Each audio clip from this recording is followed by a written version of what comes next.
जय हिंद दोस्तों। तो देखिए, आज जो हम डिस्कस करेंगे ना, वो हमारा D2 MCQ चैलेंज रहने वाला है, जिसमें हम एशियंट हिस्ट्री का चैप्टर 2 डिस्कस करेंगे, इंडस वैली सिविलाइजेशन का। जो कि हर एक एग्जाम के लिए आपको क्या देखने को मिलेगा, इंपॉर्टेंट देखने को मिलेगा। चाहे आप यूपीएससी प्रीलिम्स की बात कर लो, स्टेट पब्लिक सर्विस कमीशन की बात कर लो, या आप एसएससी, रेलवे या वन डे जो भी गवर्नमेंट एग्जाम होते हैं उन सब की बात कर लो। तो इसमें हम हर तरीके के एमसीक्यू क्वेश्चंस प्रैक्टिस करने वाले हैं। टोटल 30 क्वेश्चन होंगे, 30 क्वेश्चन होंगे। उनमें से अब आपको बताने कि आपके कितने करेक्ट सही गए हैं, कितने गलत। आप चाहे तो एक आंसर शीट लेकर के आप उसमें प्रैक्टिस कर सकते हो, या कमेंट बॉक्स में बता सकते हो कि आपके कितने आंसर सही हैं, या कमेंट बॉक्स में बता सकते हो पहला आंसर कौन सा सही है, दूसरा आप कमेंट बॉक्स में कमेंट कर सकते हो राइट आंसर। तो चलिए हम स्टार्ट करते हैं अपना आज का डिस्कशन बिना टाइम वेस्ट किए। तो आज का जो सबसे पहला क्वेश्चन है, पहला क्वेश्चन ये कह रहा है, which of the following is considered the most significant feature of the Indus valley civilisation. अब यहाँ पे देखिए कह रहा है मोस्ट सिग्निफिकेंट फीचर्स की बात कर रहा है। मोस्ट सिग्निफिकेंट फीचर का मतलब है सबसे महत्वपूर्ण विशेषता क्या थी इंडस वैली सिविलाइजेशन की। जैसे आपके पास जो ऑप्शन है, ऑप्शन ए है डेमोन्स्ट्रेशंस ऑफ एनिमल, यानी कि जानवर को पालतू बनाना। ऑप्शन बी था यूज ऑफ आयरन टूल, यानी कि आयरन टूल की बात करें ना, यानी कि लोहे का इस्तेमाल, यानी कि लोहे के औजार का इस्तेमाल करना शुरू कर दिया था। मतलब इंडस वैली सिविलाइजेशन के जो लोग थे वो आयरन टूल का यूज करते थे। ऑप्शन सी था प्लान अर्बनाइजेशन, यानी कि नियमित अर्बन शहरीकरण, यानी कि वहाँ पे जो अर्बन शहर थे, यानी कि अर्बनाइजेशन थे, वो पूरी प्लानिंग करके बनाई गई थी। और ऑप्शन डी था रॉक कट आर्किटेक्चर्स। तो इन चारों में से बताना है कि कौन सा स्टेटमेंट, मतलब कौन सा ऑप्शन सही है। अब जैसे देखो, अगर हम डेमोन्स्ट्रेशन ऑफ एनिमल्स की बात करते हैं ना, ये तो स्टोन एज में ही स्टार्ट हो गया था, इसलिए हमारा ऑप्शन ए तो होगा नहीं। ऑप्शन बी देखते हैं। आपको याद होगा या आपने जो पढ़ा होगा कि इंडस वैली सिविलाइजेशन था ना, तो उसमें आयरन का टूल यूज़ करना नहीं जानते थे, मतलब आयरन के बारे में उन्हें नहीं पता था। वो ब्रॉन्ज के बारे में जानते थे। तो इसलिए जो हमारा दूसरा स्टेटमेंट भी क्या होता है, वो गलत हो जाता है। अब बचता है सी और डी। अगर आपको थोड़ी-सी नॉलेज होगी ना इंडस वैली सिविलाइजेशन का, तो आप इसका आंसर ईज़िली लगा दोगे ऑप्शन सी, यानी कि प्लान्ड अर्बनाइजेशन, यानी कि जो शहरी थे, वहाँ के जो शहर थे ना, वो पूरी तरीके से क्या थे, प्लान करके बनाए गए थे। क्योंकि आपको पता होगा वहाँ की जो फीचर्स थी, वो रोड और जो ड्रेनेज सिस्टम था, यानी कि जो नालियाँ थी, वो क्या होती थी, 90 डिग्री पर एक दूसरे को कट करती थी। तो इससे हमें इस बात का पता चलता है कि जो इंडस वैली सिविलाइजेशन थे ना, तो उनमें जो अर्बन एरिया था वो काफ़ी प्लान करके डेवलप किया गया था। तो राइट आंसर आपको क्या देखने को मिलेगा, ऑप्शन सी देखने को मिलेगा। तो इंडस वैली सिविलाइजेशंस की अगर हम बात करें ना, not able for the well planned cities with drainage system भी आपको वहाँ पे देखने को मिलेगा। ग्रियार्ड लेआउट्स भी देखने को मिलेंगे, और ऑर्गेनाइज्ड जो स्ट्रीट्स थे वो पूरी तरीके से क्या की गई थी, प्लान की गई थी। इसीलिए जो हमारा राइट आंसर है वो है ऑप्शन सी। नेक्स्ट क्वेश्चन देखते हैं। क्वेश्चन नंबर जो 2 है। क्वेश्चन नंबर 2 आपसे क्या पूछ रहा है कि बताना है कि मोस्ट कॉमनली फाउंड आर्टिफैक्ट क्या था इंडस वैली सिविलाइजेशन में। जैसे ऑप्शन ए था ब्रॉन्ज स्टैचू, ऑप्शन बी था सील, ऑप्शन सी था पोएट्री, और ऑप्शन डी था कॉइन्स।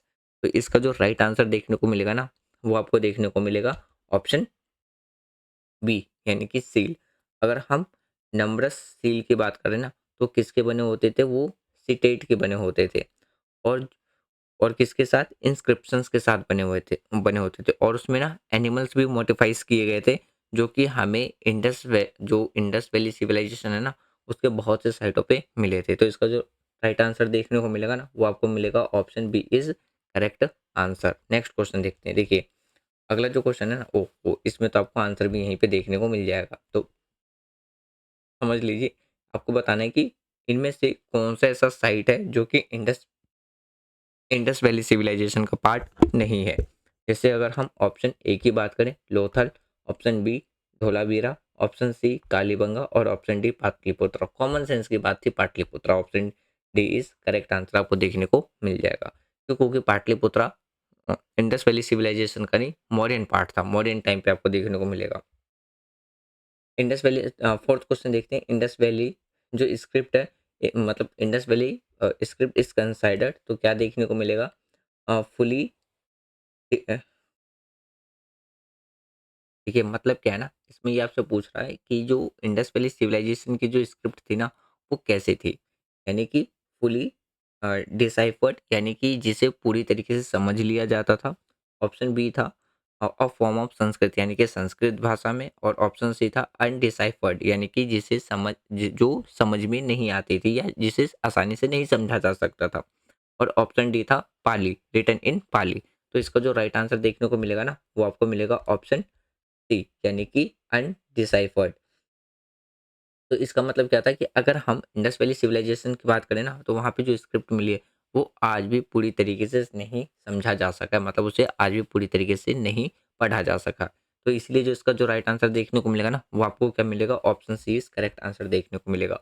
नेक्स्ट क्वेश्चन देखते हैं, क्वेश्चन नंबर फिफ्थ। देखिए क्वेश्चन नंबर फिफ्थ में आपसे क्या पूछ रहे हैं ना, which of the following site is known for its dockyard in the Indus valley civilisation, यानी कि इनमें से ऐसा कौन सा साइट है जिसे हम डॉक यार्ड के नाम से जानते हैं। अब देखिए डॉक यार्ड का मतलब क्या होता है, तो डॉक यार्ड का मतलब क्या होता है, जहाँ पे जहाज बनाई जाती हैं उस जगह को बोलते हैं। तो जहाज बनाने की जगह कौन सी थी, इंडस वैली मतलब जो इंडस वैली सिविलाइजेशन में जो जहाज बनाने की जो जगह थी ना, उसको हम किस नाम से जानते हैं, किस जगह पे थी। जैसे ऑप्शन ए था मोहनजोदारो, ऑप्शन बी था हड़प्पा, ऑप्शन सी था लोथल और ऑप्शन डी था कालीबंगा। तो इसका जो राइट आंसर देखने को मिलेगा ना, वो आपको क्या देखने को मिलेगा, ऑप्शन सी यानी कि लोथल इज करेक्ट आंसर। अगर हम लोथल की बात करें ना, जो कि आज के टाइम पे कहाँ प्रेजेंट है, गुजरात में प्रेजेंट है। और इसी यहाँ पे आपको क्या देखने को मिलेगा ना, डॉक यार्ड देखने को मिलेगा, यानी कि इंडिकेटिंग जो कि किस चीज़ को इंडिकेट करता है, मैरीटाइम ट्रेड को, यानी कि जो समुद्री व्यापार है ना, उसको ये इंडिकेट करने का काम करता है। तो जिससे हमें ये भी एविडेंस पता चलता है ना, जो इंडस वैली सिविलाइजेशंस के जो लोग थे, वो मतलब समुद्र के द्वारा भी क्या करते थे, व्यापार किया करते थे। चलिए सिक्स्थ क्वेश्चन देखते हैं। सिक्स्थ क्वेश्चन में आपसे पूछ रहा है, which metal was unknown to the people of the Indus valley civilisation, यानी कि इंडस वैली सिविलाइजेशंस के द्वारा ना इन चारों में से ऐसा कौन सा मेटल था जिसके बारे में वो नहीं जानते थे। अभी हमने फर्स्ट क्वेश्चन में ही देखा था कि उसमें बात की जा रही थी आयरन के बारे में। तो आयरन एक ऐसा टूल था ना जिसके बारे में इंडस वैली सिविलाइजेशंस के लोग नहीं जानते थे। तो कॉपर के उनके पास कॉपर की नॉलेज थी, ब्रॉन्ज की नॉलेज थी और टीन की भी नॉलेज थी, बट उनके पास आयरन की नॉलेज नहीं थी। इसलिए जो इसका जो राइट आंसर देखने को मिलेगा ना, वो आपको क्या देखने को मिलेगा, option C is correct answer देखने को मिलेगा। अगर हम इंडस वैली सिविलाइजेशंस की बात करें, तो उनके द्वारा कॉपर ब्रॉन्ज का यूज़ तो किया जाता था, बट आयरन का यूज़ वो नहीं करते थे। तो आयरन का जो यूज़ हुआ था ना, वो कब आया था, लेटर वैदिक पीरियड में आयरन का यूज़ करना स्टार्ट हुआ था। और जैसे ही आयरन का यूज़ करना स्टार्ट हुआ था ना, तो ये एक न्यू रिवॉल्यूशन लेकर के आई थी। जैसे एग्रीकल्चर में प्रोडक्शंस बढ़ गया था, जो वॉरफेयर था ना, वो पूरी तरीके से चेंज हो गया था। ट्रेड बढ़ने मतलब ट्रेड में काफ़ी ज़्यादा मतलब सिग्निफिकेंट रोल प्ले किया था। तो जो आयरन का जो यूज़ होना स्टार्ट हुआ था ना, वो कब हुआ था, लेटर वैदिक पीरियड में स्टार्ट हुआ था, ना कि इंडस वैली सिविलाइजेशन में।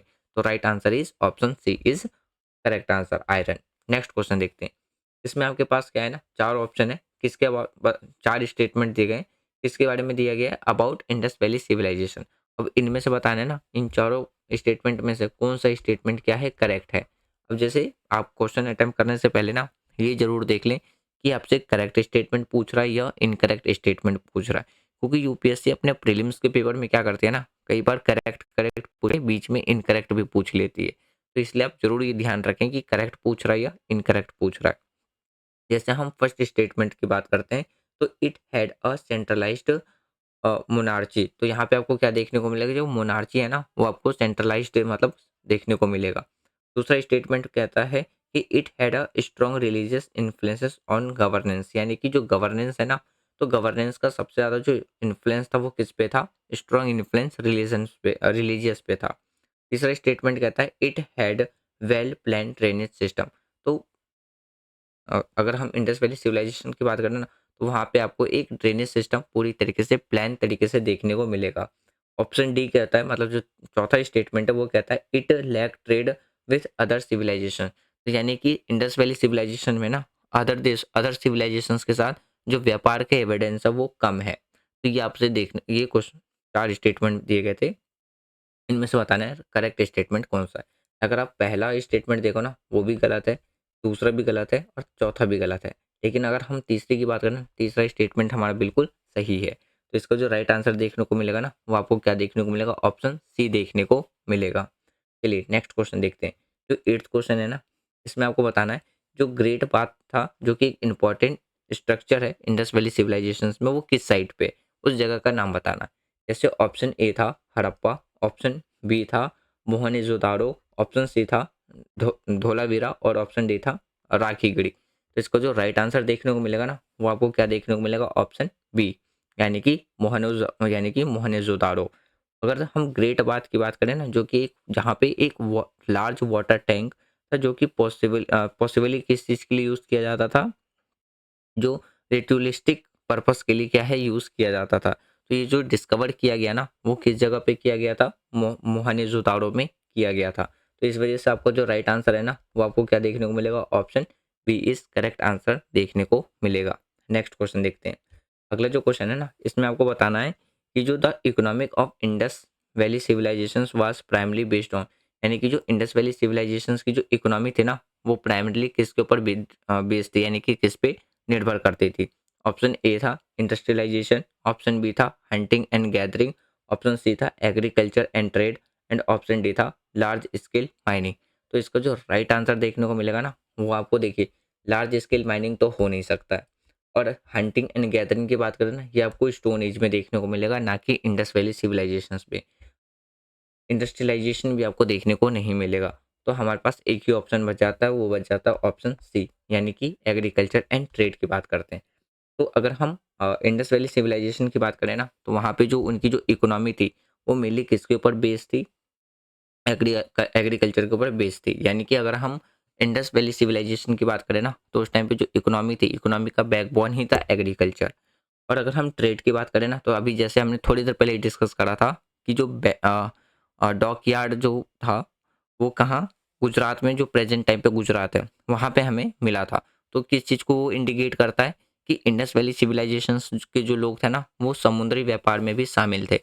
और जो सोसाइटी थी, जो अर्बन एरिया था, वो पूरी तरीके से क्या था, डेवलप था। तो इस बेसिस पे जो हमारा राइट आंसर निकल के आता है, वो आता है ऑप्शन सी, यानी कि option C is correct answer. Next question देखते हैं। इसमें आपसे पूछ रहा है नॉट, तो which animal was not depicted on the Indus valley seal. यहाँ पे देखिए, ध्यान से देखिएगा, यहाँ पे इंडस वैली सील की बात कर रहा है। सील का मतलब है कि इनमें से कौन सा ऐसा जानवर है जिसकी जो मूर्ति थी, या आप उसकी चित्र की बात कर लो, वो हड़प्पा सिविलाइजेशन में जो सील का इस्तेमाल करते थे ना ट्रेड के लिए, तो उसमें उस एनिमल के एविडेंस आपको देखने को नहीं मिलेगा। यानी कि वो एनिमल उस सील पे छपाई नहीं होती थी। जैसे ऑप्शन ए है आपके पास यूनिकॉर्न, ऑप्शन बी था राइनोसोरस, ऑप्शन सी था हॉर्स एंड ऑप्शन डी था एलिफेंट। कॉमन सेंस का आंसर है इसका ऑप्शन ए, यानी कि यूनिकॉर्न। तो इसका राइट आंसर आपको क्या देख सॉरी सॉरी यूनिकॉर्न नहीं, तो जो राइट आंसर देखने को मिलेगा ना, वो आपको क्या देखने को मिलेगा, हॉर्स देखने को मिलेगा। एक चीज़ याद रखिएगा, यहाँ से एक बार ना यूपीएससी ने प्रीलिम्स में क्वेश्चन पूछा था, वैदिक पीरियड और इंडस वैली सिविलाइजेशंस को ना मिक्स करके एक स्टेटमेंट बना दिया था। तो उनमें से बताना था कि कौन सा स्टेटमेंट करेक्ट नहीं है। तो उसमें एक स्टेटमेंट था कि इंडस वैली सिविलाइजेशन में ना घोड़े के एविडेंस मिले थे, जबकि वो गलत था। क्यों? क्योंकि इंडस वैली सिविलाइजेशन में ना हॉर्स के एविडेंस नहीं मिले थे। तो इंडस वैली सिविलाइजेशंस में हॉर्स का जो पिक्चर है या जो चित्र है, वो सील पे नहीं था। तो और ना ही कोई एविडेंस मिला है। तो इसलिए जो इसका राइट आंसर देखने को मिलेगा ना, वो आपको क्या देखने को मिलेगा, ऑप्शन सी। अगर हम अदर एनिमल्स की बात करते हैं ना, तो जैसे कि वो देख इंडस वैली सिविलाइजेशंस में जो सील यूज़ करते थे ना ट्रेड के लिए, उसमें तो देखने को मिलेंगे, बट हॉर्स का कोई भी एविडेंस नहीं मिला था। तो राइट आंसर आपको क्या देखने को मिलेगा, हॉर्स देखने को मिलेगा। वैदिक पीरियड में मिलेंगे horse, but Indus valley civilisations में हॉर्स नहीं मिलेगा। तो राइट आंसर आपको क्या देखने को मिलेगा, option C is correct answer. Next question देखते हैं।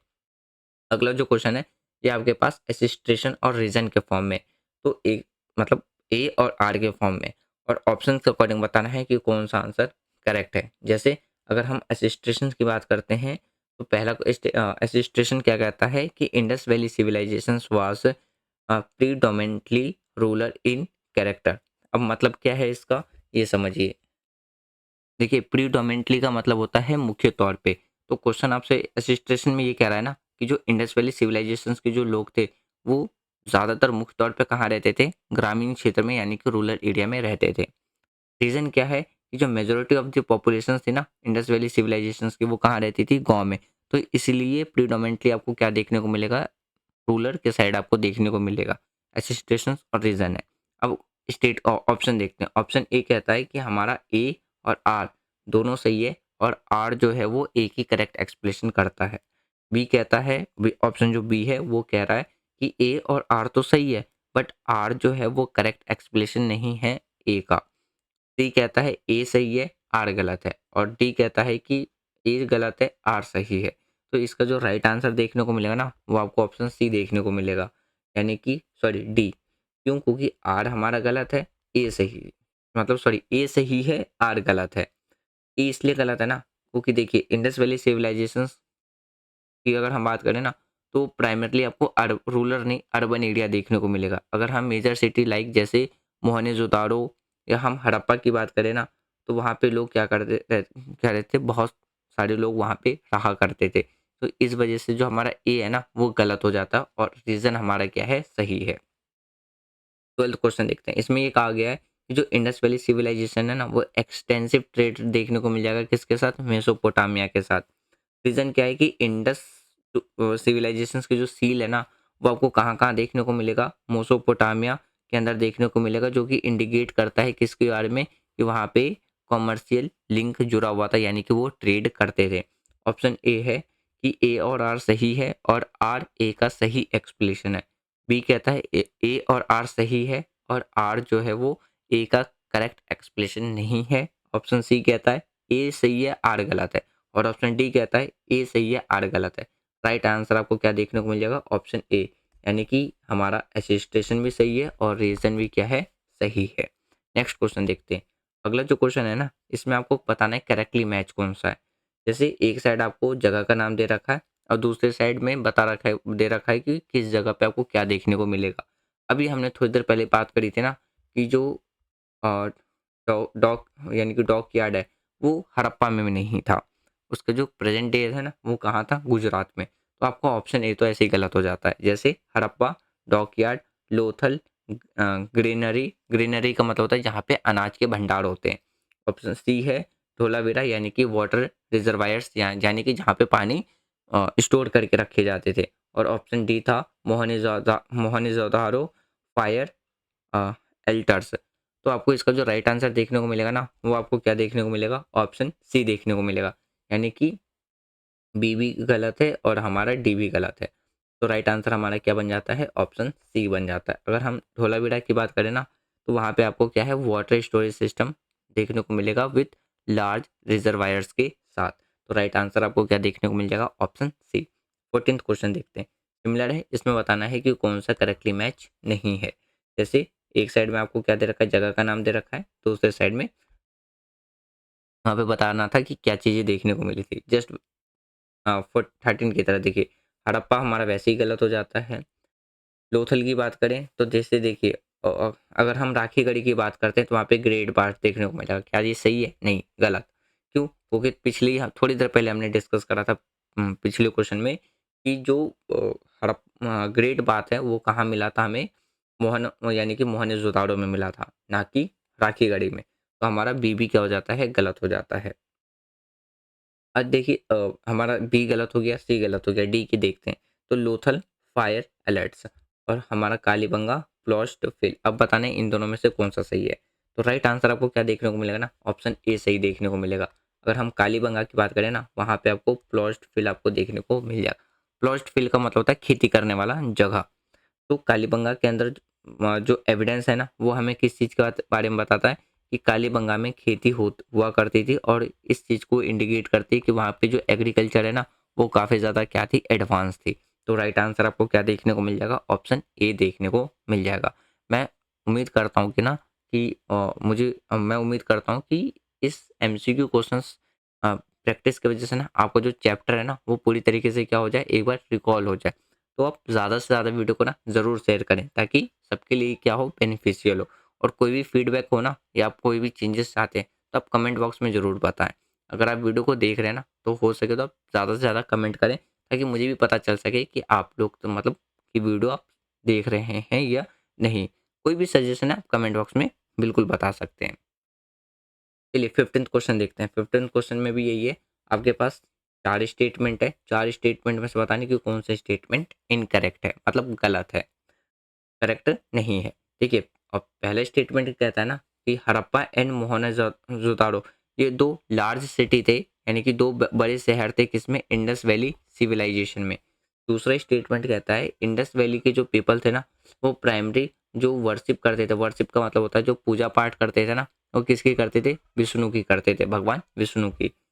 तीसरा स्टेटमेंट कहता है जो इंडस वैली की जो स्क्रिप्ट है ना, वो अन यानी कि अनडिपेक्टेड है, यानी कि जिसे पूरी मुख्य तौर पे समझा नहीं जा सका है। और चौथा क्या आ गया है, जो चौथा स्टेटमेंट है ना, वो कहता है कि इंडस वैली जो सिविलाइजेशन है had well organised drainage system देखने को मिलेगा। वेल ऑर्गेनाइज्ड का मतलब वही है कि पूरी तरीके से प्लान देखने को मिलेगा। अब देखिए, अगर आप सी और डी की बात करो वो तो बिल्कुल सही है। आज भी इंडस वैली सिविलाइजेशन की जो स्क्रिप्ट है ना, वो पूरी तरीके से नहीं पढ़ी जा सकी है, समझ अभी तक पूरी तरीके से नहीं समझी जा सकी है। तो हमारा सी और डी तो सही हो जाता है। क्यों? क्योंकि वहाँ की जो मेन फीचर्स थी ना, वो यही थी कि वहाँ पे जो रोड थे, ड्रेनेज सिस्टम था, वो पूरी तरीके से क्या था, वेल डेवलप था। अब हमारे पास बचता है ऑप्शन ए और बी। तो ज़्यादातर जो चांस है ना, आप देखोगे कि वहाँ पे मेनली जो वर्शिप जो थी ना, उसमें वो एनिमल्स और फॉरेस्ट की क्या करते थे, यानी कि पेड़ पौधों की क्या करते थे, ना कि किसी देवी देवताओं की। तो इसलिए जो इसका जो राइट आंसर मिलेगा ना, वो आपको क्या मिलेगा, ऑप्शन बी। इंडस वैली के जो पीपल्स थे ना, वो प्राइमरली वर्शिप किसकी क्या करते थे, मतलब भगवान विष्णु की वो पूजा वहाँ नहीं करते थे। वो किसकी पूजा करते थे, तो वहाँ पे जो वर्शिप की जाती थी ना, यानी कि जो पूजा पाठ की जाती थी, वो नेचर की जाती थी, एनिमल्स की जाती थी। और जो फर्टिलिटी थी ना, वहाँ की जो जो डाइटीज़ थी, उनकी वो क्या करते थे, पूजा पाठ करते थे, ना कि किसी देवी देवता के। तो इंडस वैली सिविलाइजेशंस में ना, किसी भी देवी देवताओं के पूजा पाठ करने के कोई एविडेंस भी नहीं मिले। तो इसलिए जो हमसे यहाँ पे पूछा था ना कि कौन सा स्टेटमेंट सही नहीं है, तो राइट आंसर आपको क्या देखने को मिलेगा, ऑप्शन बी देखने को मिलेगा। 16 क्वेश्चन देखते हैं। इसमें भी आपसे यही पूछा गया है कि कौन सा स्टेटमेंट करेक्ट नहीं है। जैसे पहला स्टेटमेंट कहता है कि जो इंडस वैली सिविलाइजेशंस थे ना, वो एक्सटेंडेड थे, जो कि आज के टाइम पे जो प्रेजेंट डे है ना, इंडिया और पाकिस्तान, वहाँ तक वो क्या है, फैला हुआ है था। ठीक है। दूसरा स्टेटमेंट कहता है कि जो इंडस वैली सिविलाइजेशंस के जो पीपल्स थे ना, वो वेयरली फैमिलियर थे किसके साथ, आयरन, यानी कि वो आयरन का यूज़ करना जानते थे। तीसरा स्टेटमेंट कहता है कि जो इंडस वैली सिविलाइजेशन थे ना, तो वहाँ पे एडवांस्ड आपको टाउन प्लानिंग देखने को मिलेगा। और अब जो चौथा स्टेटमेंट है, वो क्या कहता है, इंडस वैली के जो पीपल्स थे ना, वो मेसोपोटामिया के साथ क्या करते थे, ट्रेड करते थे। अब थोड़ा सा क्वेश्चन रिवाइज करिए पीछे का। हमारा जो पहला स्टेटमेंट है, वो भी सही बनता है। दूसरा स्टेटमेंट हमारा गलत हो जाता है, बाकी तीसरा और चौथा सही है। अब देखिए, अगर हम दूसरे बी ऑप्शन बी की बात करें ना, यानी कि स्टेटमेंट बी की, वो क्यों गलत है, मैंने थोड़ी देर पहले बताया था कि जो इंडस वैली सिविलाइजेशंस के जो लोग थे ना, वो आयरन के बारे में नहीं जानते थे। तो इसी वजह से हमारा जो राइट आंसर है ना, वो क्या बनेगा, ऑप्शन बी देखने को मिलेगा। जबकि इंडस वैली सिविलाइजेशंस में जो मेटल यूज़ किया जाता था ना, वो ब्रॉन्ज यूज़ किया जाता था, ना कि मेटल। तो जो आयरन है ना, वो कब आया था, लेटर वैदिक पीरियड में आया था, ना कि इंडस वैली सिविलाइजेशन में। और हॉर्स के भी एविडेंस नहीं मिले थे, तो इसलिए कंफ्यूज मत होना। तो राइट आंसर क्या है हमारे पास, ऑप्शन बी। नेक्स्ट क्वेश्चन देखते हैं। 17 क्वेश्चन है कि विच ऑफ द फॉलोइंग जो materials was not commonly used in Indus valley constructions, यानी कि जो इंडस वैली था ना, इंडस वैली सिविलाइजेशन, तो इनमें से बताना है ऐसा कौन सा मटेरियल था जो कॉमनली यूज नहीं किया जाता था कंस्ट्रक्शंस के लिए। जैसे ऑप्शन ए था सन ड्राइड ब्रिक्स, बी था बर्न्ड ब्रिक्स। देखिए, सन ड्राइड ब्रिक्स का मतलब है ना कि जो सूरज की गर्मी से सनलाइट्स में जो ईंटें सुखाई जाती थी, उसकी बात की जा रही है। और बर्न्ड ब्रिक्स का मतलब है जिसे पका करके पक्का बना दिया जाता था। और तीसरा है लकड़ी, मतलब वुड। और डी है आयरन। कॉमन सेंस की बात है, आयरन हमारा होगा नहीं। अब बच जाते हैं हमारे पास तीन। तो इसका जो राइट आंसर मिलेगा ना, वो आपको क्या मिलेगा, ऑप्शन डी। क्योंकि देखिए, यहाँ पे बात किसकी की जा रही है कि नॉट कॉमनली यूज्ड की बात की जा रही है। तो यहाँ पे आयरन तो यूज़ होता नहीं था, तो इस पॉइंट ऑफ व्यू से हमारा क्या हो जाएगा, ऑप्शन डी ही होगा राइट आंसर। क्योंकि वहाँ पे क्वेश्चन में नॉट पूछ रहा है, और बाकी यहाँ पे भी क्वेश्चन में आयरन यूज़ नहीं होती थी। तो अगर हम आयरन की बात करें ना, तो इंडस वैली सिविलाइजेशंस में प्राइमली यूज़ नहीं किया जाता था। वहाँ पे जो यूज़ होती थी, वो मड की बने हुए ब्रिक्स, और उसको क्या करते थे, बर्न किए हुए ब्रिक्स का यूज़ किया जाता था किसके लिए, कंस्ट्रक्शंस के लिए। तो right answer option D. 18th question देखते हैं। 18th क्वेश्चन में ये पूछा है ना, which Indus valley site is known for its fire altars, यानी कि फायर एल्टर्स के नाम से किस साइट को जाना जाता है। ऑप्शन ए है मोहनजोदारो, ऑप्शन बी है लोथल, ऑप्शन सी था हड़प्पा एंड ऑप्शन डी था कालीबंगा। तो राइट आंसर आपको क्या देखने को मिलेगा, ऑप्शन डी, यानी कि कालीबंगा। कालीबंगा की बात करें ना तो आज के टाइम पे लोकेटेड कहाँ पे है, राजस्थान में। और इसी को हम किस नाम से जानते हैं, तो फायर एल्टर्स के नाम से जानते हैं, जो कि सजेस्टिंग की मतलब यहाँ पे अगर हम बात करें ना, जो सजेस्टिंग की जाती थी, क्या देखने को मिलेगा, रिचुअलिस्टिक प्रैक्टिसेस यहाँ पे किए जाते थे। तो राइट आंसर क्या है, ऑप्शन डी। 19th क्वेश्चन देखते हैं। देखिए ये जो क्वेश्चन है ना, इसमें क्या पूछ रहा है कि presence of the structures in Indus valley city suggest N administrative और रूलिंग अथॉरिटी। अब इसका मतलब क्या है कि आपको बताना है कि किस जगह पे आपको देखने को मिलेगा इंडस वैली सिटीज के अंदर में, जो कि सजेस्ट किया है, सजेस्टेड है as a administrative and ruling authority. Option A था जैसे granary, granary, citadel. Option C देखने को मिलेगा रेसिडेंटल क्वार्टर्स, और डी देखने को मिलेगा सील। तो इसका जो राइट आंसर है ना, वो आपको क्या देखने को मिलेगा, ऑप्शन ए देख सॉरी ऑप्शन बी देखने को मिलेगा, किटाडेल। अगर हम किटाडेल की बात करें ना, वो राइज्ड एरिया होते थे इंडस साइड में, यानी कि राइज्ड एरिया का मतलब है ऊंचा साइड, ऊपर की तरफ से। लाइकली वहाँ पे जो हाउसिंग होते थे ना, वो एडमिनिस्ट्रेटिव और एलाइट मेंबर्स ऑफ सोसाइटी के होते थे। तो इसलिए जो राइट आंसर है ना, वो आपको क्या देखने को मिलेगा, ऑप्शन बी देखने को मिलेगा, किटाडेल। अच्छा आपको बताना है, देखिए इंडस वैली सिविलाइजेशन में एक साइड, एक टाउन, मतलब एक तो ऊपर की साइड था, यानी कि जो साइड थी सिटी थी, और दूसरा नीचे के साइड था। तो नीचे के साइड जो शहर हुआ था और हुआ करते थे ना, उसको क्या कहते थे, उस सिटी को क्या कहते थे, उसका नाम आपको कमेंट बॉक्स में बताना है। नेक्स्ट क्वेश्चन देखते हैं, जो क्वेश्चन नंबर 20 है, इसमें बताना है कि the weights and measure system of the Indus valley civilisation was based on which principle, यानी कि इंडस वैली सिविलाइजेशन में जो लोगों का नापने और तौलने का जो सिद्धांत था ना, वो किस बेस पे था, किसके आधार पे था, ये बताना है। जैसे ऑप्शन ए था डेसिमल सिस्टम, ऑप्शन बी था बाइनरी सिस्टम, ऑप्शन सी था नॉन नॉन स्टैंडर्डाइज्ड वेट, और डी था रैंडम कैलकुलेशन। तो इसका जो राइट आंसर देखने को मिलेगा ना, वो आपको क्या देखने को मिलेगा, ऑप्शन ए, डेसिमल सिस्टम। तो जो इंडस वैली जो पीपल थे ना, वो किसी भी चीज़ को नापने के लिए स्टैंडर्ड वेट का यूज़ करते थे, मतलब किसी चीज़ को तौलने या नापने के लिए। तो उन्हीं के बेस पे ना, डेसिमल बेस के ही सिद्धांत पे उनका क्या था, जो वेट और जो मेजर सिस्टम था ना, वो बेस्ड था। तो राइट आंसर आपको क्या देखने को मिल जाएगा, option A is correct answer देखने को मिल जाएगा। नेक्स्ट क्वेश्चन देखते हैं। जो इंडस वैली सिविलाइजेशन है ना, जो ट्रेड किया जाता था इन एशियंट से, मतलब किस एशियंट सिविलाइजेशंस के साथ किया जाता था, अभी थोड़ी देर पहले हमने डिस्कस करा था। तो इसका जो राइट आंसर देखने को मिलेगा, वो आपको क्या देखने को मिलेगा, मोसोपोटामिया। तो मोसोपोटामिया के साथ जो ट्रेड होता था ना, इसके एविडेंस मिले थे हमें। तो हमें ये पता चलता है कि एशियंट टाइम पे जो इंडस वैली सिविलाइजेशन है ना, तो वो क्या करते थे, कुछ उस टाइम की जो प्राचीन सिविलाइजेशंस थी, उनके साथ वो ट्रेड में इंगेज थी, यानी कि शामिल थे। नेक्स्ट क्वेश्चन देखते हैं। इनमें बताना है कि which of the following was a not major occupation of the Indus valley civilisation. आपके पास जो चार ऑप्शन है ना, इनमें से बताने कि ऐसा कौन सा मेजर ऑक्यूपेशन, यानी कि ऐसा मुख्य कार्य कौन सा था जिसमें इंडस वैली सिविलाइजेशंस के जो लोग थे वो शामिल नहीं थे। ऑप्शन ए था एग्रीकल्चर, ऑप्शन सी बी है क्राफ्ट प्रोडक्शन, ऑप्शन सी है लार्ज माइनिंग, और ऑप्शन डी है ट्रेड। अब देखिए एग्रीकल्चर तो बैकबोन था, तो ऑप्शन ए सही है। ऑप्शन बी की बात करते हैं क्राफ्ट प्रोडक्शन, तो वहाँ पे हमें जैसे सील मिले हुए थे, या हम पोइट्री की बात करते हैं, तो हमारा ऑप्शन बी भी सही है। ऑप्शन डी की बात करते हैं, तो ट्रेड के भी एविडेंस मिले थे डॉकयार्ड, जो कि प्रेजेंट है गुजरात में। लेकिन क्वेश्चन क्या पूछ रहा है, नॉट अ मेजर ऑक्यूपेशन। तो इसका जो राइट आंसर है ना, वो आपको क्या देखने को मिलेगा, ऑप्शन सी देखने को मिलेगा, यानी कि लार्ज स्केल माइनिंग। तो right answer is option C. तो while they used minerals and metals, there is no evidence of large scale mining. तो हमारे पास लार्ज स्केल माइनिंग का कोई भी एविडेंस नहीं मिलता है। तो right answer is option C. Next question देखते हैं। द फेमस डांसिंग गर्ल जो स्टैचू है यानी कि इंडस वैली सिविलाइजेशंस में जो फेमस जो डांसिंग गर्ल है वो किस मेटल का बना था, यानी कि किस धातु का बना था, वो आपको बताना है। जैसे टेराकोटा, ऑप्शन बी था bronze, option C stone, option D iron.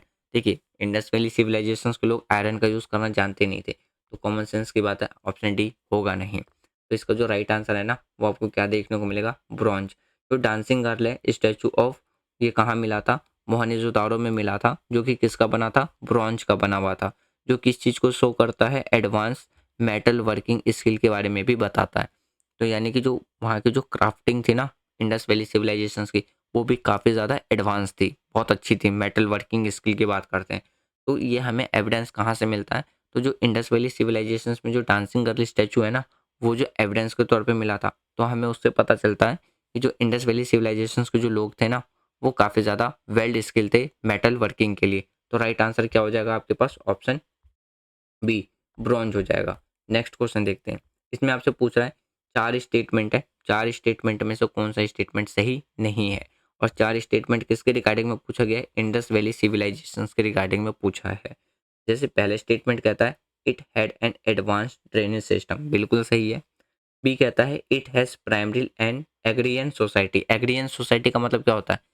ऐसा समाज जो कि एग्रीकल्चर पे डिपेंड करते हैं, यानी कि खेती पे निर्भर करते हैं। ये भी हमारा सही है, क्यों? क्योंकि जो इंडस वैली सिविलाइजेशंस की जो इकोनॉमी थी, ट्रेड था, वो उसकी जो बैकबोन मतलब जो इकोनॉमी की बात करते हैं, वो क्या था? इकोनॉमी की बैकबोन एग्रीकल्चर था। तो ऑप्शन बी भी हमारा क्या हो जाता है, सही है। पूछ क्या रहा है? नॉट करेक्ट, मतलब सही नहीं है। तीसरा स्टेटमेंट की बात करें, it had large places and temples, यानी कि यहाँ पे बहुत से ऐसे जगह थे, मतलब बहुत से मंदिर और प्रार्थना करने की जगह ही थी। तो ये स्टेटमेंट हमारा गलत हो जाता है, क्यों? प्रीवियस थोड़ी देर पहले हमने प्रीवियस क्वेश्चन में डिस्कस करा कि जो इंडस वैली सिविलाइजेशंस के जो लोग थे ना, वो नेचर, एनिमल्स पे क्या करते थे, वर्शिप करते थे। तो टेम्पल और प्रेयर स्थान की जहाँ मतलब जहाँ पे प्रे करते हैं, ऐसा कोई भी साइट नहीं मिला। तो राइट आंसर हो जाएगा ना हमारे पास ऑप्शन सी। और अगर हम ब्रॉन्ज एज की बात करते हैं तो ये भी बिल्कुल ठीक है, क्यों? क्योंकि इस एज में आयरन यूज़ नहीं होता था, सिर्फ ब्रॉन्ज यूज़ का मतलब मेटल के तौर पे ये ब्रॉन्ज यूज़ करते थे। तो इसलिए हम इंडस वैली सिविलाइजेशंस को ब्रॉन्ज एज सिविलाइजेशंस के नाम से भी जानते हैं। तो राइट आंसर क्या देखने को मिलेगा, ऑप्शन सी देखने को मिल जाएगा। तो अनलाइक जैसे अगर हम मेसोपोटामिया, इजिप्टियन सिविलाइजेशंस की बात करें ना, तो Indus valley civilisations did not have grand जो प्लेसेस थे, यानी कि जो प्रार्थना करने की जगह होते थे और जो टेम्पल्स थे, वहाँ पे हमें एविडेंस देखने को नहीं मिला है। तो राइट आंसर है ऑप्शन सी। नेक्स्ट क्वेश्चन देखते हैं। इसमें भी आपके पास क्या है, कुछ स्टेटमेंट है, उसमें बताना है इसका रीज़न क्या था। देखिए, the decline of Indus valley civilisations is attributed of which of the following reason, यानी कि जो इंडस वैली सिविलाइजेशन है ना, वो किस तरीके से डिक्लाइन कर गया, इसके कुछ रीजन है। अब आपको बताने कि कौन सा करेक्ट आंसर होगा। जैसे ऑप्शन ए था फॉरेन इन्वेशन, यानी कि बाहरी आक्रमण। ऑप्शन बी था climate change and environmental degradation, यानी कि वातावरण में चेंज आना, लार्ज मतलब लार्ज स्केल पर वातावरण में परिवर्तन आना। सी था लार्ज स्केल पर अर्थक्वेक, यानी कि काफ़ी लार्ज स्केल पर अर्थक्वेक का आना, भूकंप का आना। और ऑप्शन डी था ऑल ऑफ द अबव। देखिए, अगर आप अ, इंडस वैली सिविलाइजेशंस की डिक्लाइन की बात करोगे ना, तो अभी तक एक परफेक्टली रीज़न नहीं दिया गया है कि ऐसा कौन-सा कारण था कि जिसकी वजह से इंडस वैली सिविलाइजेशन डिक्लाइन कर गई। हर एक जो हिस्टोरियन थे ना, या जिन्होंने रिसर्च करा इस पे, तो सबके अपने-अपने क्या थे, इसमें थॉट्स थे, इसमें अपने-अपने ना विचारधाराएँ निकल के आई थी। तो इसलिए इसका जो राइट आंसर आ जाएगा ना, वो आपको क्या देखने को मिलेगा, ऑप्शन डी। यानी कि ये सारे ऐसे कारणस बताए गए थे कि जिसके वजह से जो इंडस वैली सिविलाइजेशन है ना, वो क्या हो गया था, डिक्लाइन कर गया। तो राइट आंसर क्या है, option D is correct answer. तो वेरियस फैक्टर थे इंक्लूडिंग जैसे environmental डिग्रेडेशंस, change in river course. Change in river course का मतलब क्या है कि नदियों में बदलाव आना, और एग्रीकल्चर के लिए नदी बहुत ही ज़्यादा एक मेन सोर्स हो जाता है। पॉसिबल कि बाहर के जो आर्यंस थे, पॉसिबल आर्यंस के द्वारा क्या था, हड़प्पन सिविलाइजेशंस पे अटैक कर दिया गया था। तो ये कुछ मान्यता है कि जिसकी वजह से ये माना जाता है कि जो इंडस वैली सिविलाइजेशन है ना, वो क्या हो गया था, डिक्लाइन कर गया था। चलिए अब नेक्स्ट क्वेश्चन देखते हैं। इसमें बताना है कि which river was most important to the Indus valley civilisation. ऐसा कौन सा रिवर है जो काफ़ी ज़्यादा महत्वपूर्ण था इसमें, इंडस वैली सिविलाइजेशन में? जैसे अगर हम ऑप्शन ए की बात करते हैं, गंगा, नर्मदा, इंडस और गोदावरी। कॉमन सेंस की बात है, इसका राइट आंसर आपको क्या देखने को मिल जाएगा? इंडस देखने को मिल जाएगा, क्योंकि यहाँ पे नाम में ही इंडस है। यानी कि जो सिंधु घाटी सभ्यता है तो वो इंडस नदी यानी कि सिंधु नदी के किनारे डेवलप हुई थी। तो इसी बेसिस पे क्या पड़ गया था? इंडस वैली सिविलाइजेशन नाम पड़ गया था। तो राइट आंसर क्या देखने को मिलेगा आपको? ऑप्शन सी देखने को मिलेगा, इंडस। और इंडस रिवर की बात करें ना, और इसकी जो ट्रिब्यूटरीज थी वो प्रोवाइड कराती थी लार्ज स्केल पर वाटर और एक फर्टाइल लैंड। तो जहाँ पे एग्रीकल्चर वहाँ का क्या था? एक मेन ऑक्यूपेशन था, जो कि सपोर्ट करता था एग्रीकल्चर को। और आपको क्या देखने को मिलेगा? एक अर्बन सेटलमेंट देखने को मिलेगा। तो right answer is option C. Next question देखते हैं। अगला जो क्वेश्चन है ना, उसमें पूछ रहा है कि जो हड़प्पन सिविलाइजेशन थी वो किस एज से बिलोंग करती है? ऑप्शन ए था stone age, option B iron age, option C bronze age और ऑप्शन डी है कैथोलिथिक एज। कॉमन सेंस की बात है, स्टोन एज, आयरन एज और कैथोलिथिक एज होगा नहीं, क्यों? एक मिनट फ्रेंड, एक मिनट।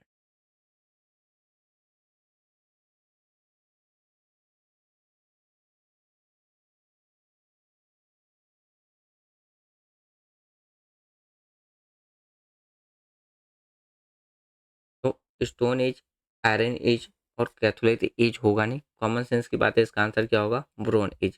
क्यों? क्योंकि यहाँ पे क्या किस मेटल का यूज़ किया जाता था? ब्रोंज का यूज़ किया जाता था। तो इसीलिए जो हड़प्पन सिविलाइजेशन है वो किस एज से बिलोंग करती है? ब्रोंज एज से बिलोंग करती है। नेक्स्ट क्वेश्चन देखते हैं। तो इसका जो मतलब जो 28th क्वेश्चन है ना, इसमें क्या पूछ रहा है? What was the primary purpose of the grain yards found in Harappa and Mohenjodaro? यानी कि ऐसा प्राइमरी पर्पस क्या था, यानी कि प्रमुख कह लो, तो ऐसा कौन सा प्राइमरी पर्पस था जिसको जो हमें क्या देखने को मिलेगा? ग्रेन यार्ड्स देखने को मिलेगा हड़प्पा और मोहनजोदारो में। जैसे पहला था residential quarters, religious storage, grain storage for times of serenity. Serenity, serenity का मतलब क्या होता है? किसी भी जिसकी शॉर्ट, सेरेनिटी का मतलब होता है शॉर्टेज पड़ना। और डी था आर्मोरी फॉर वेपन्स। तो इसका जो राइट आंसर देखने को मिलेगा ना, वो आपको क्या देखने को मिलेगा? सी। यानी कि अ, जब अनाज की कम उत्पादन होती थी ना, या कभी अनाज की उत्पत्ति कम उत्पादन होता था, तो उस टाइम पे वो क्या करते थे? अनाज को स्टोर करके रखते थे, ताकि उस कंडीशंस में क्या कर सके? वो अनाज को यूज़ कर सके। तो इसीलिए वो क्या करते थे? अनाज को बचा करके रखते थे और पॉपुले यानी कि इंश्योर करते थे food security for the population के लिए। तो राइट आंसर इसलिए आपको क्या देखने को मिलेगा? ऑप्शन सी देखने को मिलेगा। नेक्स्ट क्वेश्चन देखते हैं। ठीक है, 29th जो क्वेश्चन है ना, इसमें आपसे क्या पूछ रहा है कि जो धोलावीरा है, ठीक है, उसको कंपेयर करना था इंडस वैली के अदर, यानी कि जो इंडस वैली सिविलाइजेशन है ना, उसके अदर साइड से। तो धोलावीरा क्यों यूनिक, धोलावीरा की यूनिक फीचर्स क्या थी? तो जैसे आपको ऑप्शन क्या देखने को मिल जाएगा? डॉकयार्ड, ऑप्शन बी था फायर एल्टर्स, ऑप्शन सी था वाटर कंजर्वेशन सिस्टम और ऑप्शन डी था presence of large scale temples. ठीक है, टेम्पल्स तो था नहीं, हर बार मैंने भी बताया कि टेम्पल्स वहाँ पे नहीं थे, तो ऑप्शन डी तो ऐसे ही कट जाता है। अब देखिए डॉकयार्ड, डॉकयार्ड का मतलब क्या बताया था? वो जगह जहाँ पे जहाजें बनती हैं। तो राइट आंसर क्या मिलेगा इसका आपको? ऑप्शन सी, यानी कि वाटर कंजर्वेशन सिस्टम। तो धोलावीरा की बात करें ना, जो कि कहाँ पे है? गुजरात के अंदर में। तो आपको वेल प्लान देखने को मिलेगा किसके लिए? वाटर कंजर्वेशन सिस्टम के लिए, और इंक्लूडिंग है किसके लिए? लार्ज रिजर्वायर्स के लिए, वाटर रिजर्वायर के लिए। डॉकयार्ड भी आपको कहाँ देखने को मिलेगा? प्रेजेंट टाइम पे गुजरात के अंदर में ही देखने को मिलेगा, अगर हम इंडस वैली सिविलाइजेशन के अकॉर्डिंग बात करें तो। देखिए 30th क्वेश्चन, 30वां क्वेश्चन है। इसमें आपसे पूछ रहा है कि कौन सा स्टेटमेंट करेक्ट है। इसमें करेक्ट पूछ रहा है किसके अबाउट में? इंडस वैली सिविलाइजेशंस के जो पीपल्स है ना, उसके रिगार्डिंग में। यानी कि which statement about the social life of Indus valley civilisation is correct? First है society was highly stratified with a rigid caste system. अब इसका मतलब क्या है?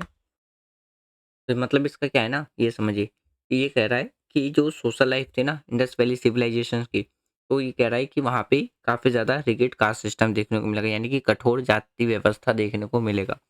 दूसरा स्टेटमेंट कहता है कि वहाँ पे ना यानी कि इंडस वैली सिविलाइजेशंस में अगर हम सोशल लाइफ की बात करें ना, तो उसमें ऐसा कोई भी एविडेंस नहीं मिलता है जहाँ पे सोशल यानी कि हेरिडिटी आपको मतलब हेरिडिटी देखने को मिल जाएगा। तीसरा स्टेटमेंट कहता है there were signs of social differences, यानी कि जो भी सोशल डिफरेंसेस थे ना, वो किसके बेस पे थे? ऑक्यूपेशंस यानी कि काम के आधार पर थे। चौथा स्टेटमेंट कहता है कि जो सोसाइटी के अंदर में जो डोमेन्स था ना, यानी कि जो प्रभुत्व था, वर्चस्व था, वो किसका था? पुजारी का था, प्रीस्ट का था। तो इनमें से बताना है कि कौन सा स्टेटमेंट करेक्ट है। तो इसका जो राइट आंसर मिलेगा ना, वो आपको क्या देखने को मिलेगा? ऑप्शन सी देखने को मिलेगा।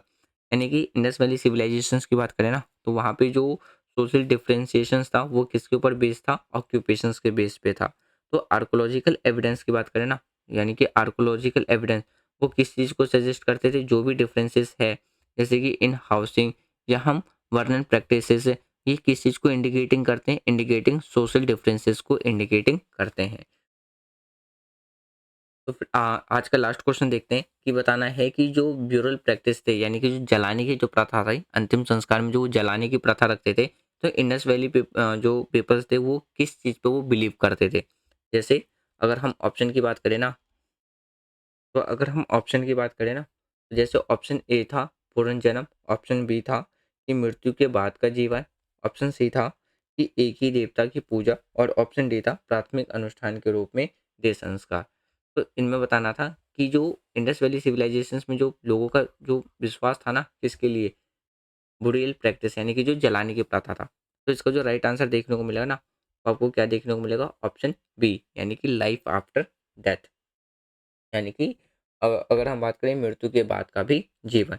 तो वो इंडस वैली सिविलाइजेशंस तो वो साथ-साथ में क्या करते हैं ना, जैसे अगर हम पोएट्री की बात करते हैं या टूल्स, तो इन सब पे वो क्या करते थे? आफ्टर यानी कि डेथ के बाद भी जीवन है। तो इस बेसिस पे क्या थी उनका विश्वास था। तो होप सो फ्रेंड कि आपको जो इंडस वैली सिविलाइजेशन है ना, इस एमसीक्यू क्वेश्चंस के प्रैक्टिस की वजह से आपका पूरा एक बार चैप्टर रिकॉल हो गया होगा। यदि वीडियो के रिगार्डिंग में कोई भी सजेशन देना है ना, तो आप कमेंट बॉक्स में बता सकते हैं। यदि वीडियो आपको पसंद आ रही है, अच्छी लग रही है, तो आप वीडियो को लाइक कर सकते हैं, शेयर कर सकते हैं, चैनल को ज़्यादा से ज़्यादा सब्सक्राइब कर सकते हैं। तो thanks for watching friend, take care, जय हिंद and wish you all the best for 2025 examinations, यानी कि जो स्टूडेंट एग्जाम दे रहे हैं उन सबको मेरी तरफ से ऑल द बेस्ट।